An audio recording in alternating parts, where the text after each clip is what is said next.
Okay buddies, episode की starting में साकू रिंतारो से पूछता है कि उसके बैग में ये क्या चीज है। रिंतारो उसके इस क्वेश्चन के जवाब नहीं देता। तभी यहाँ पर उसामी आता है। उसामी उन लोगों से पूछता है कि आखिर यहाँ पे हो क्या रहा है। अयाटो अब यहाँ पे एक नोटबुक उठाता है, उसमें वागुरी का नाम लिखा होता है। तभी यहाँ पे रिंतारो आ जाता है और उसके हाथ से उस नोटबुक को छीन लेता है। साकू रिंतारो से कहता है वागुरी वही लड़की है ना जो लाइब्रेरी के बाहर मिली थी उस दिन। उसामी इस पे कहता है कि वो लड़की कीके और स्कूल की स्टूडेंट है, लेकिन रिंतारो यहाँ पे कोई भी जवाब नहीं देता। साकू रिंतारो से पूछता है कि रिंतारो ने उससे कहा था कि वो उस लड़की से बाय चांस मिला था, क्या ये बात सच है। साकू अब रिंतारो से पूछता है कि वो इस क्वेश्चन को सुन के इतना चुप क्यों हो गया, क्या वो फिर से यही कहेगा कि कोई बात नहीं है। रिंतारो उससे कहता है कि वो उसको कुछ भी नहीं कहना चाहता और ऐसा करने के लिए वो साकू से माफी भी मांगता है। तभी यहाँ पे इनका टीचर आता है और उनसे पूछता है कि आखिर यहाँ पे चल क्या रहा है। अब वो यहाँ पे इन सभी को क्लासरूम की साफ सफाई करने के लिए कहता है। उसामे साकू से कहता है चलो अब चलते हैं। उसामे साकू को साफ सफाई करने के लिए ले जा रहा होता है, लेकिन साकू इस काम को करना नहीं चाहता, लेकिन तब भी वो चला जाता है।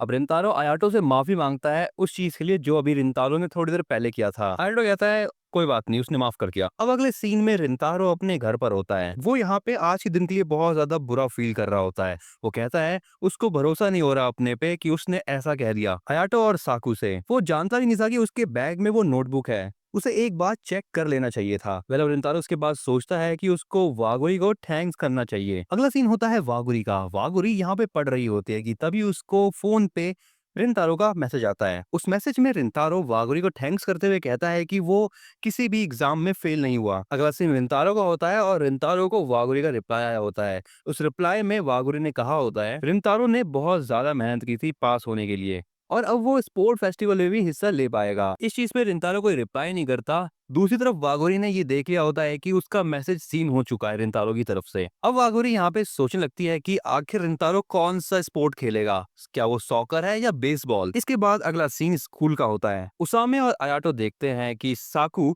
और रिंतारो एक दूसरे से बात नहीं कर रहे होते हैं। उसामी कहता है कि पहले वो साकू से लड़ रहा था और अब रिंतारो साकू से लड़ रहा है। अयाटो उसामी से कहता है कि अब उसामी की बारी है इन दोनों की लड़ाई रुकवाने की, क्योंकि इससे पहले रिंतारो ने उसकी और साकू की लड़ाई को रुकवाया था। उसामी भी अब यहाँ पे रेडी हो जाता है इन दोनों को मनाने के लिए। ये उसामी बताता है कि अब बस 3 दिन बचे हैं स्पोर्ट फेस्टिवल में और इस बार वो लोग बेसबॉल खेलेंगे। उसामी उन दोनों को प्रैक्टिस करने के लिए बुला रहा होता है, लेकिन साकू यहाँ पे साफ मना कर देता है जाने से और रिंतारो भी कहता है कि उसको कुछ काम आ गया है। ये चीज देखते हुए उसामी थोड़ा सा दुखी हो जाता है और वो कहता है कि वो तो बस ये चाहता था कि वो सबके साथ मजे ले पाए स्पोर्ट फेस्टिवल के। अगला सीन होता है साकू का और वो अपने घर जा रहा होता है कि तभी उसको उसामी और अयाटो पकड़ लेते हैं। ये दोनों उसके साथ घर जाते हुए कुछ बातें करना चाहते हैं। साकू कहता है कि उसको कोई भी बात नहीं करनी, वो बस थोड़ा सा गुस्सा है क्योंकि रिंतारो अब उनके ऊपर बिल्कुल भी भरोसा नहीं करता। उसामी कहता है अच्छा तो ये बात है, ये चीज तुमको बहुत ज्यादा परेशान कर रही है हाँ? अब साकू बताता है कि वो चिदोरी जैसे स्कूल में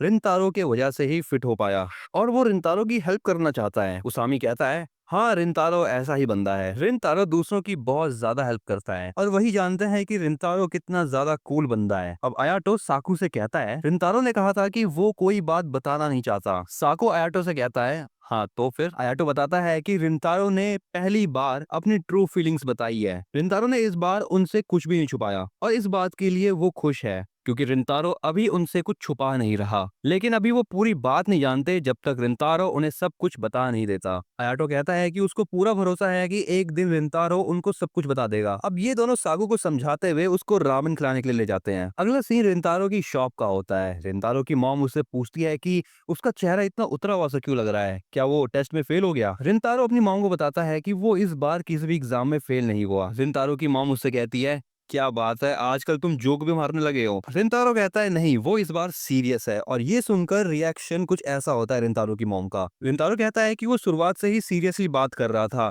ये सुनकर रिंतारो की मॉम कहती है क्या तुमने चीटिंग करी। रिंतारो कहता है ऐसा कुछ भी नहीं है। रिंतारो की मॉम उससे पूछती है कि उसका हाईएस्ट स्कोर क्या रहा। रिंतारो बताता है कि उसका हाईएस्ट स्कोर 59 था। रिंतारो की मॉम कहती है कि ये स्कोर उसके लिए बहुत ज्यादा है। तभी यहाँ पे एंट्री होती है वागुरी की। वागुरी की आवाज को सुनकर रिंतारो छुप जाता है। वागुरी रिंतारो रिंतारो की मॉम से पूछती है कि क्या उनकी शॉप में अभी कोई केक बचा हुआ है। रिंतारो की मॉम बताती है कि अभी केक बचे हुए हैं। वागुरी कहती है कि वो खुद को ट्रीट दे रही है क्योंकि उसके मिड टर्म एग्जाम अच्छे रहे। अब रिंतारो की मॉम रिंतारो के बारे में वागुरी को बताने लगती है, लेकिन रिंतारो उनको ये सब बताने से मना कर देता है। रिंतारो की मॉम अब रिंतारो को ऊपर खींचते हुए कहती है कि रिंतारो ने भी इस बार मिड टर्म एग्जाम में काफी अच्छा परफॉर्म किया है। वागुरी यहाँ पे रिंतारो को देखकर शर्माने लगती है और वो रिंतारो से पूछती है कि वो यहाँ पे कब से था। रिंतारो की मॉम कहती है कि वो यहीं पे ही था। अब रिंतारो की मॉम रिंतारो से वागुरी का ऑर्डर लेने के लिए कहती है। वागुरी कहती है कि उसने डिसाइड कर लिया है कि उसको क्या ऑर्डर करना है, लेकिन इससे पहले वागुरी उसको हाई फाइव देने की कोशिश करती है, बट रिंतारो को ये चीज समझ नहीं आती। रिंतारो वागुरी से पूछता है कि उसको हाई फाइव क्यों चाहिए। वागुरी कहती है ऐसा इसलिए क्योंकि रिंतारो ने सारे एग्जाम पास कर लिए हैं और अब वो स्पोर्ट फेस्टिवल में भी हिस्सा ले पाएगा। रिंतारो भी अब यहाँ पे बातों को समझ जाता है और वो वागुरी को हाई फाइव दे देता है। इसके बाद वो वागुरी को उसका ऑर्डर दे देता है। रिंतारो वागुरी से कहता है कि वो वागुरी को स्टेशन तक छोड़ सकता है, लेकिन वागुरी रिंतारो को ऐसा करने से मना कर देती है। अब वागुरी रिंतारो से कहती है कि अगर वो कभी भी डाउन फील करता है तो उसको ज्यादा से ज्यादा खाना खाना चाहिए, और वो लॉजिक देते हुए कहती है कि दिन की शुरुआत भी ब्रेकफास्ट करके होती है। वागुरी बताती है कि वो ब्रेकफास्ट में बहुत ज्यादा खाना खाती है। वागुरी को लगता है कि खाना खाने से कोई भी बेटर फील कर सकता है। रिंतारो चुपचाप वागुरी की बातों को सुन रहा होता है और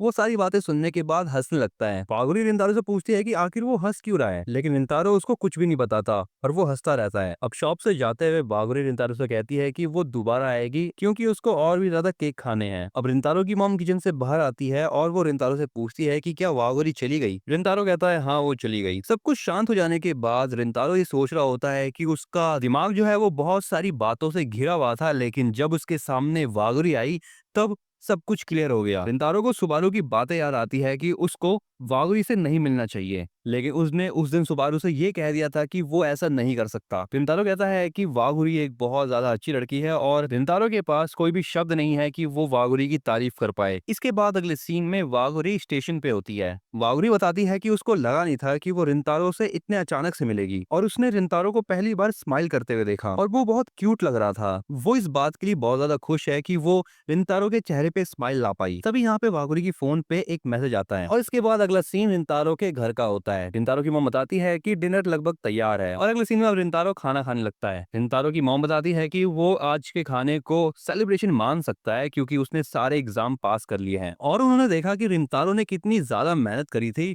एग्जाम को पास करने के लिए। अब रिंतारो की मॉम रिंतारो का स्कोर कार्ड देखती है और कहती है कि वो बहुत खुश है रिंतारो के लिए। रिंतारो कहता है कि उसके इतने भी अच्छे नंबर नहीं आए हैं। रिंतारो कहता है कि वो बस फेल होने से बचा है। रिंतारो की मॉम उससे कहती है कि उसने जितनी भी मेहनत करी वो सारे के सारे उसके काम आए हैं। रिंतारो की मॉम नहीं जानती है कि रिंतारो ने क्यों सडनली पढ़ाई करने का सोचा, लेकिन उसने जो भी सोचा अच्छा सोचा। रिंतारो की मॉम अब उससे ये कहती है कि वो इस चीज को लेकर ज्यादा नहीं पूछेगी, लेकिन रिंतारो जो है वो किसी चीज को लेकर टेंशन में है और जब वो वागुरी के बारे में टेंशन लेता था तो उसने डायरेक्ट वागुरी से जाके बात करी और माफी मांग ली। इसके बाद अगला सीन सुबारू का होता है। सुबारू यहाँ पे एक पार्क में बैठी होती है और तभी यहाँ पे वागुरी आती है। सुबारू वागुरी से पूछती है कि क्या वो स्कूल के बाद कहीं पर गई थी। वागुरी कहती है हाँ। वागुरी बताती है कि वो इस पार्क में बचपन में खेला करते थे। अब वागुरी सुबारू से पूछती है कि आखिर उसने वागुरी को यहाँ पे क्यों बुलाया है। सुबारू बताती है कि उसको रिंतारो के बारे में कुछ बात करनी है। सुबारू बताती है कि उसने रिंतारो से कुछ बात करी थी। और इसी के साथ बड़ी यहाँ पर ये एपिसोड है एंड अगले एपिसोड के लिए थोड़ा सा वेट कर लो, तब तक इस चैनल को सब्सक्राइब कर लो और वीडियो को लाइक कर देना।